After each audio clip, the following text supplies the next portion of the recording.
معه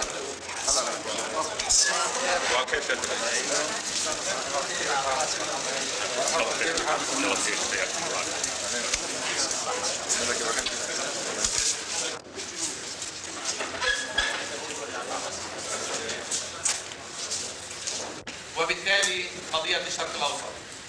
ليس من بلد عربي إلا ومصيره مرتبط بمصير قضية الشرق الأوسط، ولبنان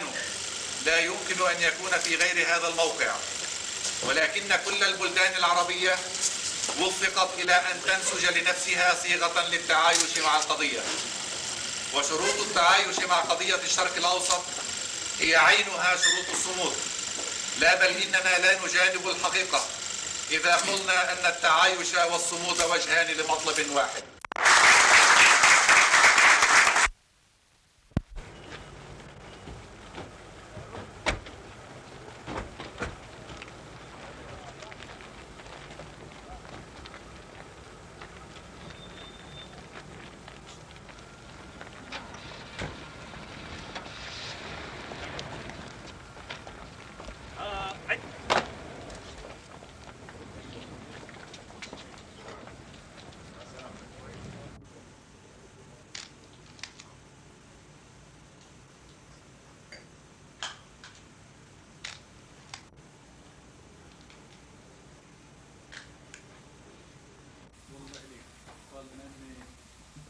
برده